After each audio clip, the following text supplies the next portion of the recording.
La dernière paracha du Chumash Bamidbar est un peu une récapitulation des différentes étapes d'Israël dans le désert. Vous savez que la Torah donne la liste de toutes les étapes que les enfants d'Israël ont traversées dans le désert et en même temps la définition à nouveau des frontières de Eretz Israël. Ça va ensemble parce qu'on a franchi le désert pour entrer en Eretz Israël. On n'a pas été se balader là-bas, c'était pas très sympathique d'ailleurs, cet endroit-là. Si Dieu ne nous avait pas protégés dans le désert, on aurait subi à peu près tout ce qu'on peut subir dans le désert. Donc il est clair que la Torah veut nous donner ici, nous signaler ici quelque chose d'important. Quelles ont été les étapes que nous avons franchies dans le désert pour arriver à l'orée d'Eretz Israël, à l'entrée d'Eretz Israël, et prendre possession de notre terre. Alors aujourd'hui, c'est précisément ce verset que nous allons étudier avec l'aide de deux commentateurs. Nachmanide, que l'on appelle Ramban, Rabbi Moshe ben Nachman, et Rashi. Il y a deux commentateurs qui vont donner une interprétation un peu différente du même verset, qui en fait vont se compléter, les deux interprétations. Alors, le verset qu'on va étudier, c'est le verset Nun Gimel, que vous avez sous les yeux, chapitre Lamed Gimel, verset Nun Gimel. Je lis le verset. Ve'orashtem et haaretz ve'vishavtem ba, ki lachem natati et haaretz lareshet ota. Je traduis. Ve'orashtem et haaretz, et vous prendrez possession de la terre. Vishavtem ba, et vous vous y installerez. Ki lachem natati et haaretz, parce que c'est à vous que j'ai donné cette terre. Lareshet ota, pour en prendre possession. Voilà le verset qui nous est dit ici. Alors, en réalité, vis-à-vis de Eretz Israël, nous avons trois mitzvot. Trois mitzvot. Il est important de les connaître. Ça me rappelle une belle anecdote que je vous raconterai peut-être un peu plus tard. Une fois, une chose qui m'est arrivée à Paris et comme quoi c'est un verset qu'il faut étudier. Alors, il y a trois mitzvot qui concernent Eretz Israël. La première mitzvah, c'est conquérir.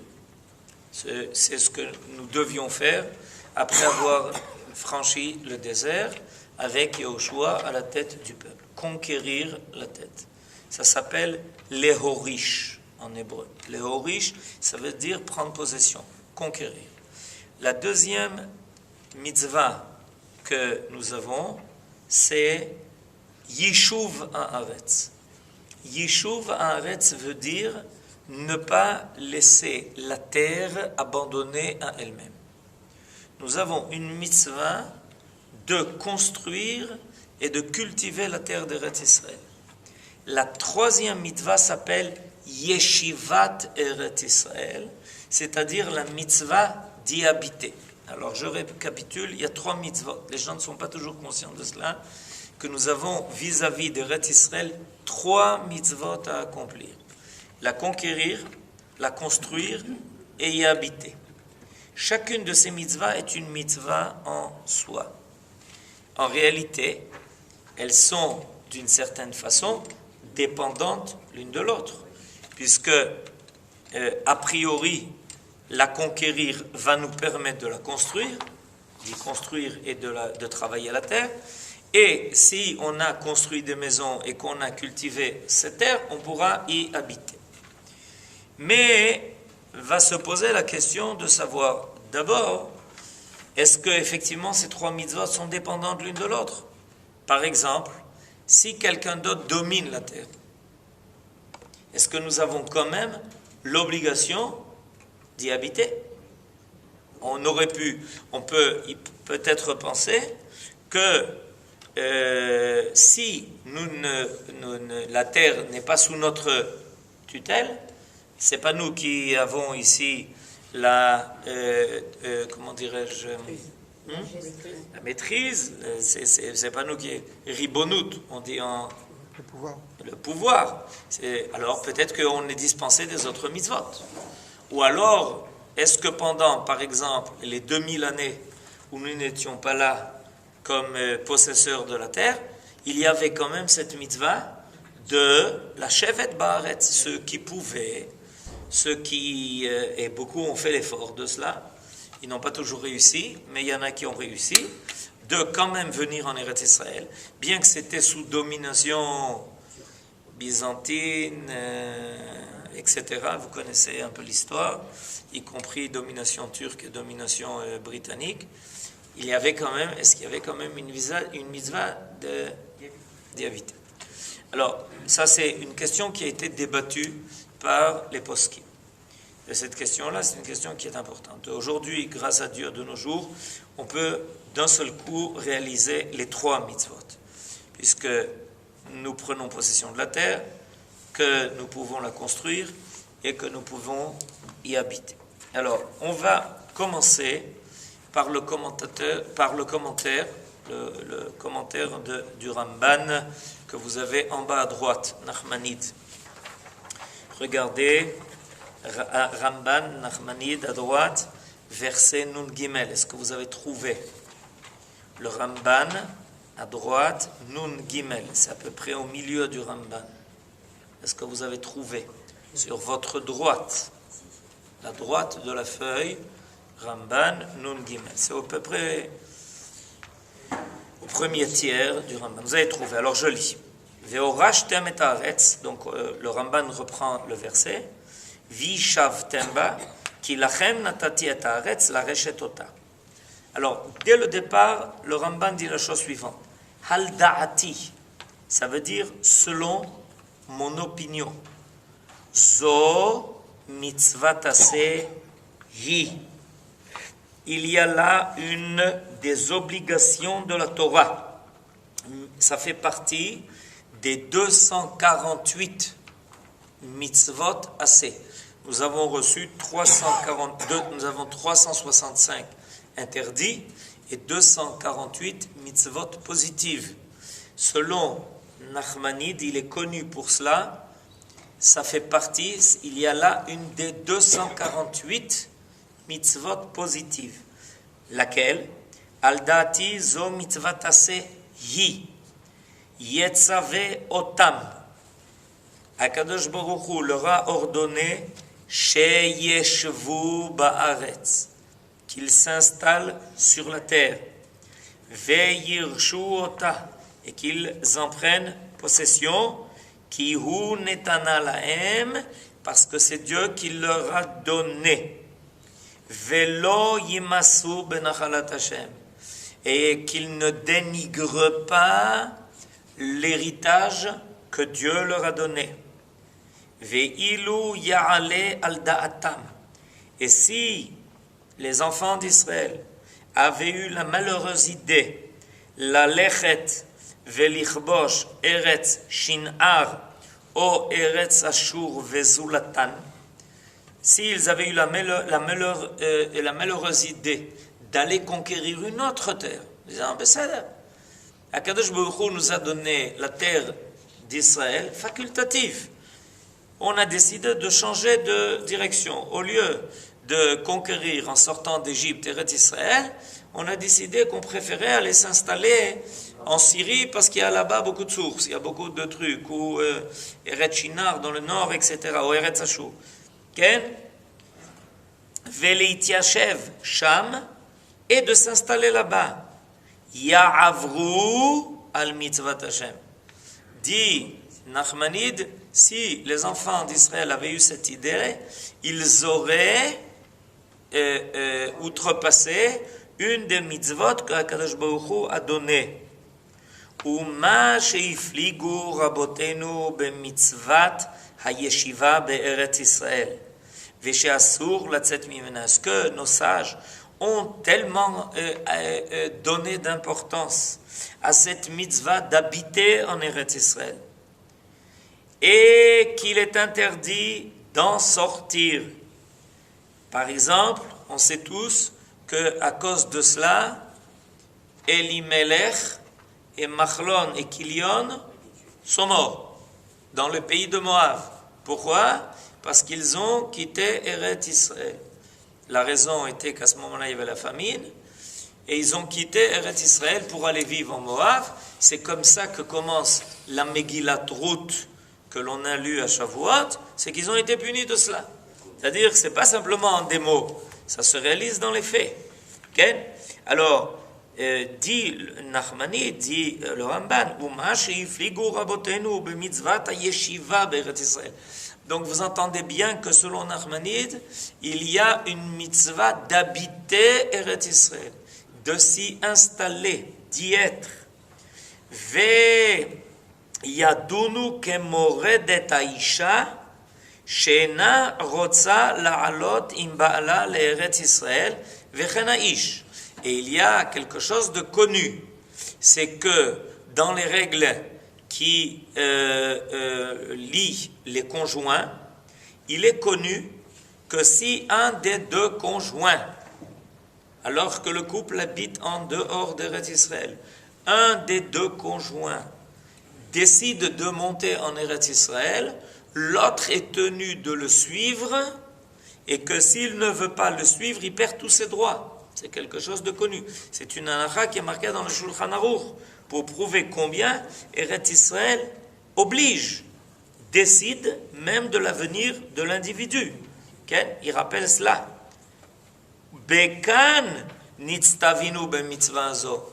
Si tu veux savoir où est-ce que l'on trouve la source, où est-ce que l'on trouve l'origine de toutes les louanges que nos sages ont fait à propos d'Eretz Israël, de tous les efforts que nos ancêtres ont fait pour venir en Eretz Israël, y compris à pied, y compris en franchissant les océans et les mers et en prenant les plus grands dangers. Il y a, une fois j'ai lu une réponse qu'un des rabbanim, des grands rabbanim qui était connu, qui s'appelle Baal Troumat Hadeshen, il a fait un de ses élèves qui lui écrit qu'il a envie de venir en Eretz Israël. Et est-ce que s'il vient en Eretz Israël, il accomplit une mitzvah malgré tous les dangers, tous les efforts que ça réclame, etc. Alors il lui répond, lui dit, bien sûr, vadaï qu'il y a une mitzvah, que Dieu te loue pour ta bonne intention. Simplement, je te conseille de ne pas prendre avec toi ta femme et tes enfants, parce qu'il n'y a aucune chance qu'ils survivent. La situation est tellement difficile, il n'y avait rien à manger.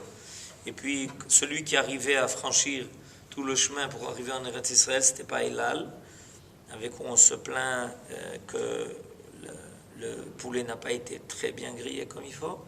C'était une autre situation. Si on arrivait à survivre le voyage, c'était considéré comme un des plus grands miracles. On a réussi ça prenait des fois 1 an. Pour arriver d'Europe en Eretz Israël, le périple prenait à peu près 1 an. C'est connu qu'une fois, il y a un grand groupe de juifs qui a décidé de venir en Eretz Israël. Ils ont loué des bateaux.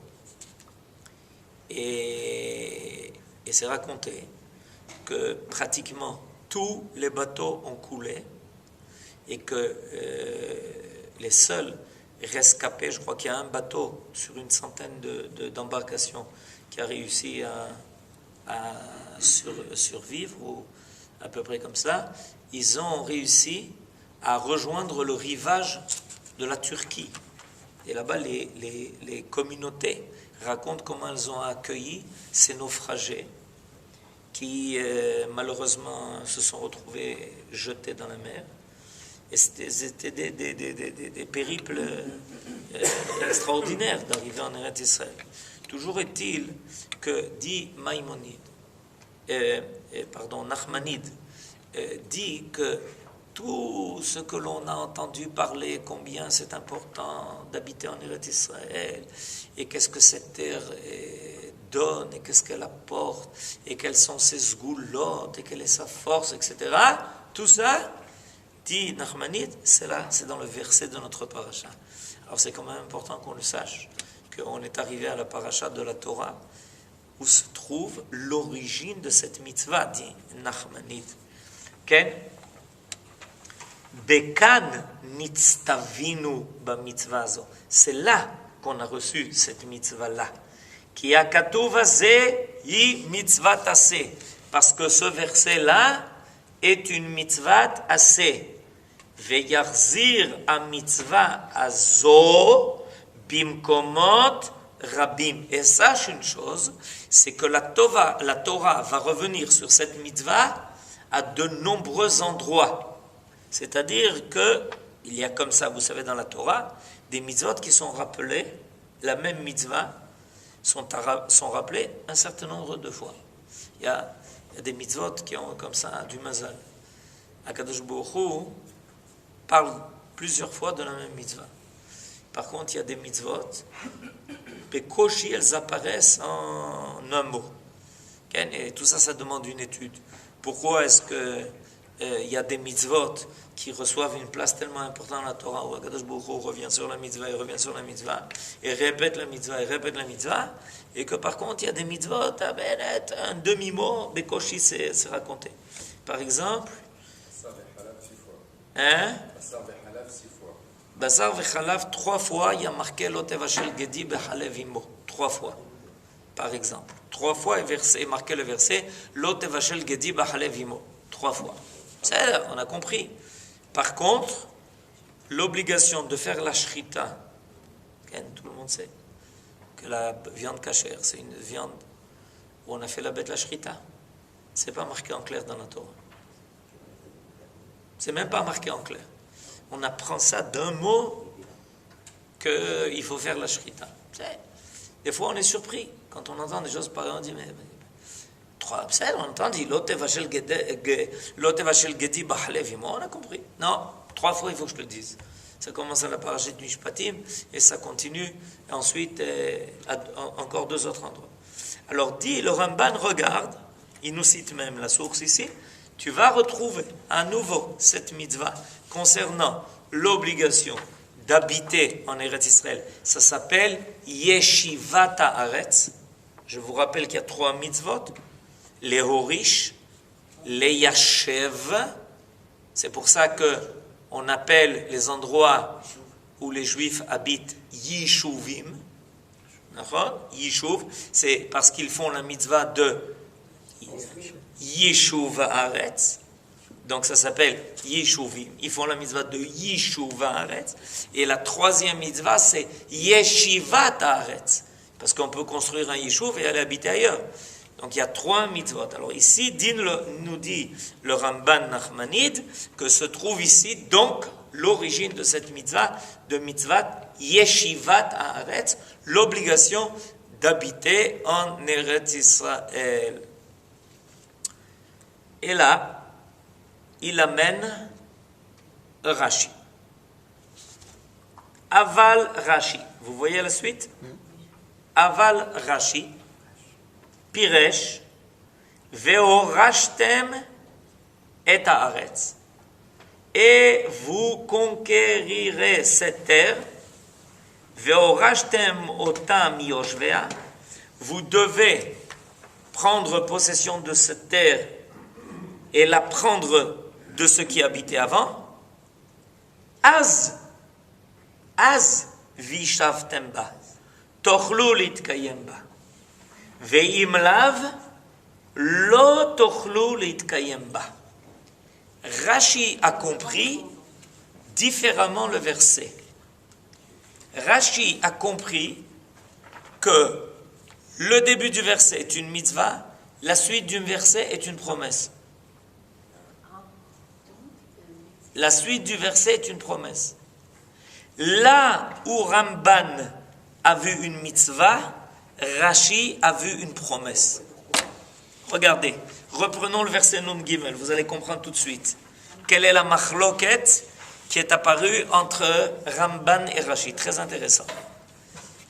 Ramban a lu comme ça. Ve'orashtem et haaretz. Vous devez prendre possession de la terre. Mitzvah. Vishavtem ba. Mitzvah. Encore une autre mitzvah.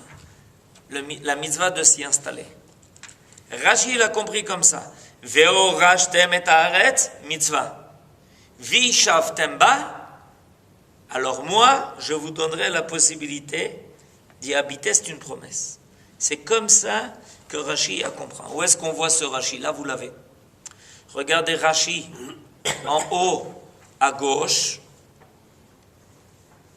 Pas le premier paragraphe de Rashi, mais le deuxième paragraphe, Pasuk Nun Gimel. Ve'orashtem et haaretz. Est-ce que vous avez découvert ce Rashi-là? Vous l'avez découvert en haut à gauche, Nun Gimel. Ve'orashtem et haaretz, ve'orashtem otam miyoshvea. Ve'az, vishavtem ba tochlu litkayem ba. C'est-à-dire, vishavtem ba, ça ne veut pas dire que vous avez la mitzvah de vous y installer. Grâce à vos efforts de conquérir Eretz Israël, Akadosh Baruch Hu vous donnera tranquillité ensuite pour que vous puissiez y vivre en paix.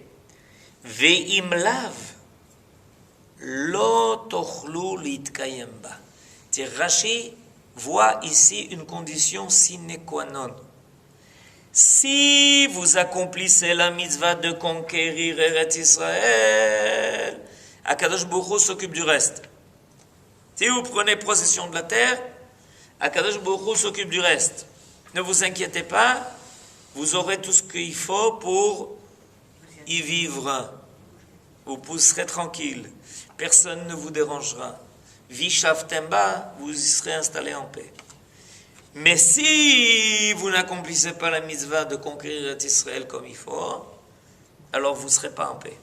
Vous n'aurez pas de tranquillité, vous n'aurez pas la possibilité de vous y installer tranquillement. Et où est le point de rencontre entre les deux idées? Alors, où est le point de rencontre entre les deux idées? Le point de rencontre entre les deux idées, c'est quelque chose d'extraordinaire. C'est qu'en réalité, la mitzvah est une promesse et la promesse est une mitzvah. Ça veut dire que, ça, on apprend ça, par exemple, au début de Parashat Kedoshim. Quand Akadosh Baruch Hu vient et nous dit Kedoshim Tiu, vous devez être des hommes qui sont attachés à la sainteté. Kedoshim Tiu. C'est un ordre? C'est une promesse? Ou c'est une réalité? C'est une loi. C'est comme ça que vous êtes. Hein? Réponse, c'est les trois. C'est-à-dire que Kadosh Baruch Hu dit, écoutez, de toutes les façons, je vous ai choisi pour être mon peuple. Ki Kadosh Ani.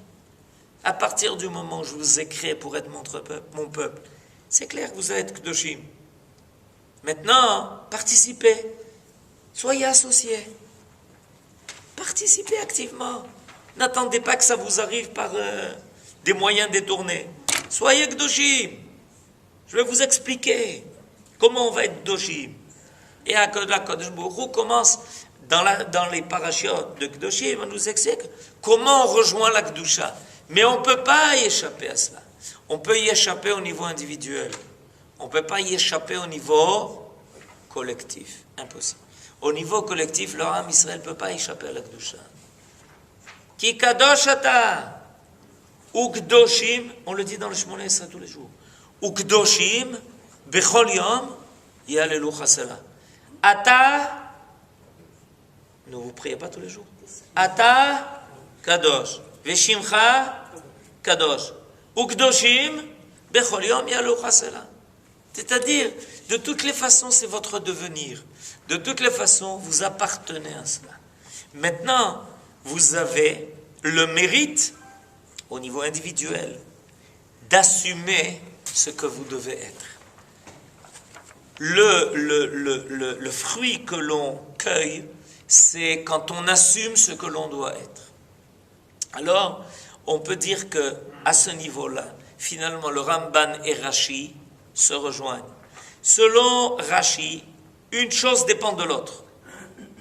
Si, et c'est arrivé, étant donné qu'à l'époque de Josué, ils n'ont pas fini la conquête d'Eretz Israël, leur vie en Eretz Israël, pendant toute l'époque des juges, jusqu'à l'époque de David, va être une vie extrêmement difficile, extrêmement mouvementés. Ils vont être sans arrêt attaqués par les Philistins, par les peuples qui les entourent. Pourquoi? Parce qu'ils n'ont pas fini la conquête d'Eretz Israël. Yahushua avait reçu comme ordre, comme tâche, comme mission, de conquérir tout Eretz Israël. Il n'a pas fini. Alors sans arrêt, il y a eu des problèmes. Alors Rashi voit là la chose essentielle. Sache une chose, si tu n'accomplis pas Ve'orashtem, tu vas te retrouver avec un problème au niveau de Yeshavtem Ba. Bien, Ramban il dit, il y a ici 3 mitzvot. C'est nachon que Hakadosh Baruch Hu promet, mais ça ne neutralise pas le fait que tu dois faire les efforts de l'accomplir. Et tu devras pour cela œuvrer pour conquérir la terre, pour la construire et pour y habiter et y installer. Baruch Hashem, que de nos jours, et on n'a pas fini. On n'a pas fini parce qu'on a encore des problèmes. Bétach. Ça prouve que Rashi On est dans l'actualité. est dans l'actualité. Zéo, Shabbat Shalom.